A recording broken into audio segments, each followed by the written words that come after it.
Yes ready. पिछले 11 महीनों से दिव्यांग अपनी नियुक्ति को लेकर के धरनारत है, लेकिन सरकार है कि सुनने के लिए तैयार नहीं। आज फिर गांधी प्रतिमा पर एक बार फिर ये लोग धरना प्रदर्शन करने आए हैं। आज फिर क्या मांगे हैं, क्या आश्वासन मिला था पिछली बार, बात करेंगे हमारे साथ। इधर ही आ जाओ। भैया क्या नाम है आपका, क्या मांगे हैं आप?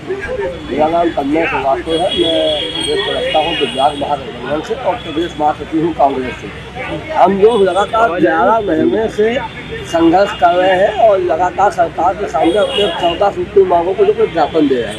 लेकिन अभी जैसे हम लोग 2 हफ्ते पहले भारतीय जनता पार्टी का घेराव किया था, वहाँ से प्रमुख सचिव के पास हम लोग को भेजा गया था। हमारे 5 लोगों को आश्वासन मिला था 1 हफ्ते के अंदर हम लोग की सारी समस्याओं का हल चुका जाएगा, लेकिन आज तक 20 तारीख हो गई, अभी तक कोई भी आश्वासन नहीं मिला है।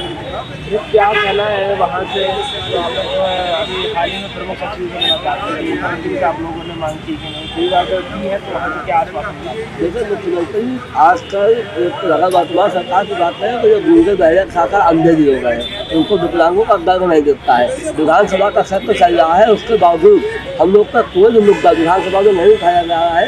ये चिंता का विषय है। साथ ही साथ मुख्यमंत्री से हम लोग 2 बजे 4 बार समय मांग चुके हैं कि हमें 5 लोगों को मिलने का समय दे दें, हम लोग 5 लोग हमारे साथ जाएँ और वहाँ पर मुलाकात करें। लेकिन आज भी हम लोग कहा निराशा ही लगेगी, ऐसा मुझे पूरा आश्वासन है। राज्यपाल से मिलने गए जरूर है, लेकिन आज भी वही जुमला होगा जो हमें 11 महीने से देखने को मिला है और 11 महीने से हम लोग भेज रहे हैं। तो सर्दी में हम लोग यहाँ पहुँचे हैं, कई दिव्यांगों को हाउस अरेस्ट कर रखा है। आखिर सरकार चाहती क्या है? या तो दिव्यांगों का कोटाई खत्म कर दे, दिव्यांग कानून खत्म कर दे, या उनका पूरा हक उनको दे। दिव्यांग जो है लगातार प्रदर्शनरत है। भैया आज आपका डेलीगेशन मुलाकात करने गया है, अगर आज भी पहले की तरह आश्वासन मिला कि पिछले 11 महीने से कार्रवाई को साथ लगातार कई रहे हैं। अगर कुछ आश्वासन नहीं मिलता है तो उसकी आगे बड़ी कार्रवाई करेंगे। लगातार हमारा प्रयास आगे जारी रहेगा। कोई बड़ी सफलता नहीं। क्या मांगे हैं आप लोगों ने? आगे यही कि आश्वासन निकला है जो रोजगार निकलता है विकलांगों के लिए, रोजगार मिलना चाहिए। सबसे बड़ी चीज़ कि अगर आपको देना ही नहीं है तो उसको निकालो ही ना। अगर उसका निकाला है तो उसकी पूर्ति करो, भर्ती करो। केवल पैसे को इकट्ठा नहीं करना और फॉर्म भरने में हर विकलांग आदमी को पैसे जमा करना पड़ता है। इस प्रकार से पैसे की व्यवस्था करके फॉर्म भरता है, पेपर चले जाता है, आने जाने में उसका कष्ट होता है, पैसा खर्च होता है। तो उसके बाद उसको मिलता क्या है? क्या मिलता है? पूरी समस्या है, पूरी समस्या है। सरकार को करना चाहिए और रोजगार अगर निकाल लेंगे तो हालात ये करनी चाहिए। लोग हैं भैया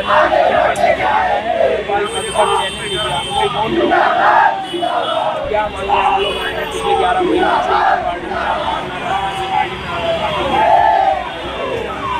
सर 11 महीने से जो हो रहा है सर आपके सामने है और आप भी वही देख रहे हैं, आश्वासन के आश्वासन। और बड़ा आश्चर्य होता है यह जानकर कि जो लोकतंत्र का चौथा स्तंभ है, जिसे जो है मीडिया कहा जाता है, इतना मीडिया ने सब कुछ कवर किया, इतना इसे फैलाया, पर सरकार के कानून दिक्कत न रही है।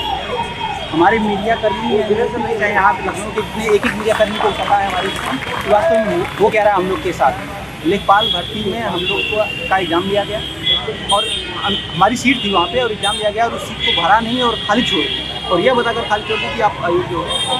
फिर सीट ही क्यों दी है तुम? और उन्होंने अपने जो है प्रोफार्मा में जो है रिकॉर्ड में लिखा हुआ है कि जो है दिव्यांगों को उनके मूल कैटेगरी में जो है शामिल करेंगे। अगर तुम मूल कैटेगरी में कर रहे हो, अगर ओबीसी को ओबीसी वाले में कर रहे हो, जनरल को जनरल में कर रहे हो, फिर वो जो हमारे हैंडीकैप किसी को दिए ही क्यों? उसको भरना चाहिए ना। अगर आप ओबीसी के थ्रू दे रहे हो फिर वो तो ओबीसी की सीटें हुई।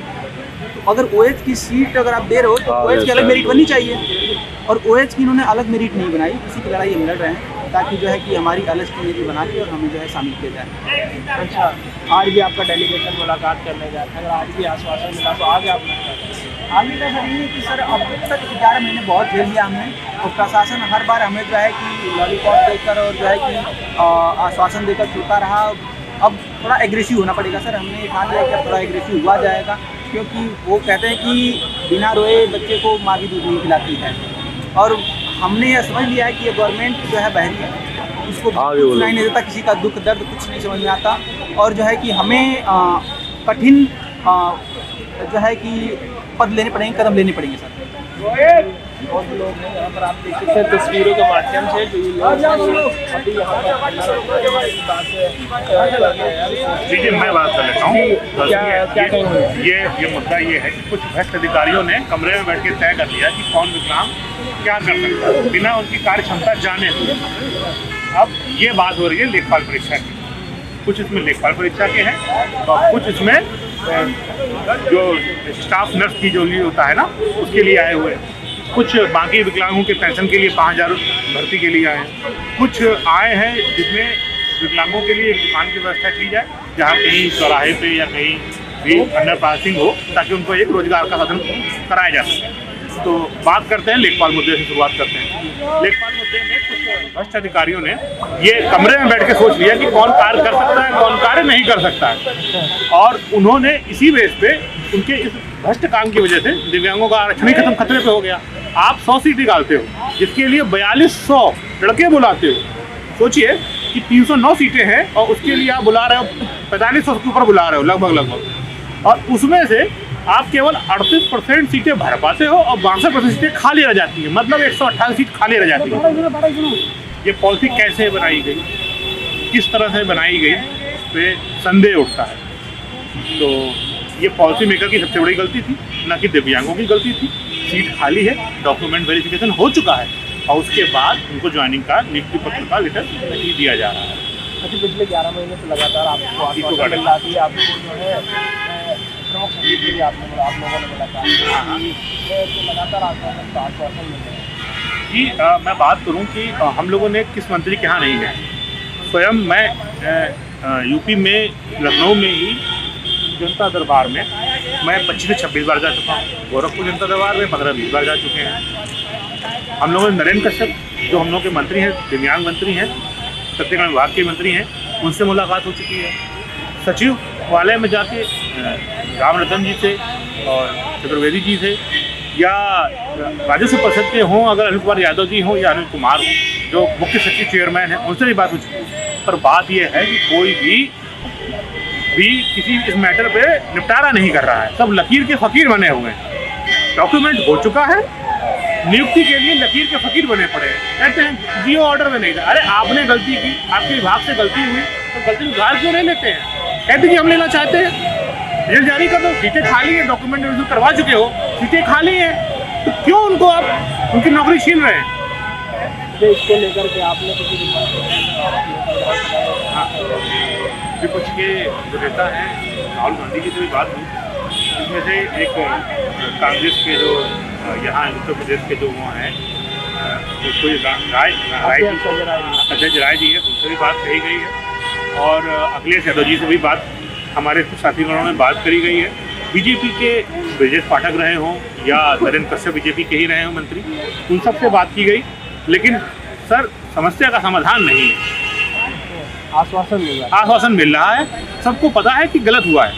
जो दिव्यांग सशक्तिकरण विभाग है, उसमें जो पहले सचिव रहे हों, उनने भी सुनवाई के दौरान ये माना कि कहीं ना कहीं से गलती हुई। क्योंकि सर, अगर गलती नहीं होती तो पुनर्चिन्हांकन में पहले कुछ कैटेगरी नहीं ली गई थी और अब कुछ कैटेगरी ले ली गई है। उसमें भी कुछ कैटेगरी को शामिल नहीं किया गया है, बीएल कैटेगरी वालों को। तो मैं ये चाहता हूँ कि आप एक कमरे में बैठकर जब दिव्यांगों के मामले में स्थिति आप जानते नहीं हो, तो आप उनको चिन्हांकन कर रहे हो। जो भी आप कर रहे हो उसकी वजह से दिव्यांगों का आरक्षण खत्म हो रहा है। उनकी जो अधिकार है, मौलिक अधिकार है, फंडामेंटल राइट, संवैधानिक अधिकार है, आप वही खत्म कर रहे हो। भाई, आप कहीं जाते हैं स्टेशन पे, दिव्यांगों को बैठने के लिए कुर्सी होती है, तो वो खड़े होकर नहीं जाएंगे। आप उन्हें रोजगार ही नहीं दे रहे हो। मानसिक योग्यता वो पार कर रहे हैं, तब भी कह रहे हो कि नहीं तुम्हें लेंगे। तो ये विभाग ही गलती है। आज आपका डेलीगेशन मुलाकात करने गया है, किससे मुलाकात? आज ये राज्यपाल जी के सम्मुख बात हम लोग के दिव्यांग महागठबंधन के प्रमुख नेता वीरेंद्र जी के संदर्भ में सब लोग बात करने गए। वहाँ जाके उन्होंने कुछ अपनी बातें रखी गई हैं और अभी पूरी जानकारी हमारे वीरेंद्र जी देंगे। कृपया आप वहाँ जाके जानकारी लें।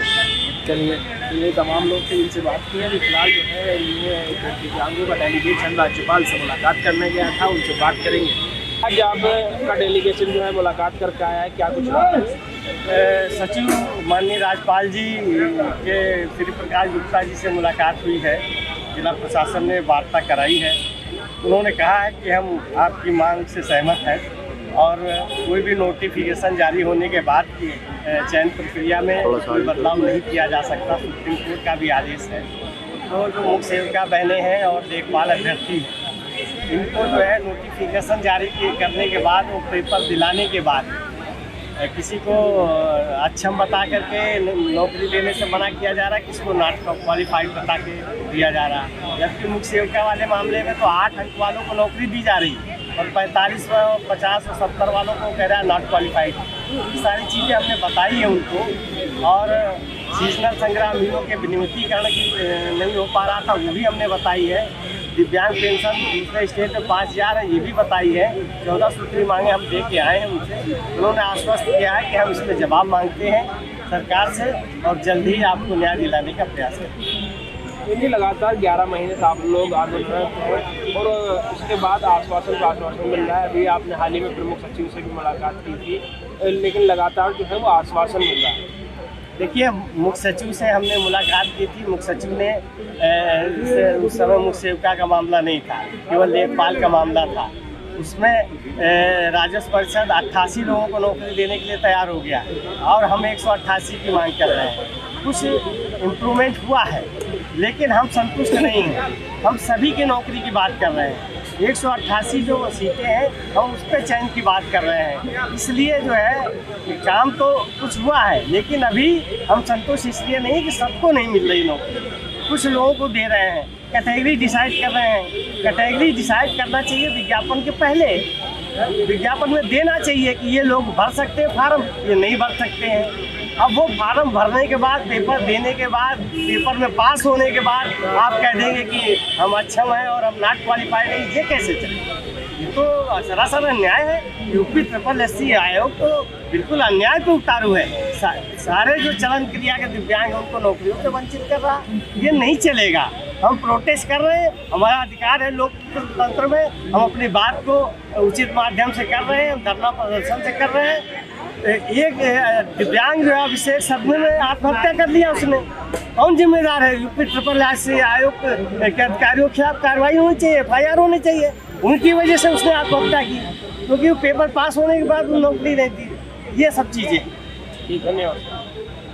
तो वीरेंद्र जी थे जो दिव्यांगों की बात राज्यपाल के सामने रखाए हैं और पिछले 11 महीने से जो धरना है वो डेलीगेशन के रूप में वीरेंद्र जी लगातार मुख्यमंत्री हो, अखिलेश यादव हो, राहुल गांधी हो या फिर प्रमुख सचिव हो, लगातार मुलाकात कर रहे हैं, लेकिन मिल रहा है सिर्फ आश्वासन। आज फिर आश्वासन मिला है जिस पर वीरेंद्र जी ने कहा हम संतुष्ट नहीं, धरना हमारा लोकतांत्रिक अधिकार है। बहरहाल अब आगे सरकार क्या करती है ये देखने वाली बात होगी। लखनऊ से कैमरा पर्सन बलराम के साथ नावेद माजिद, NTV।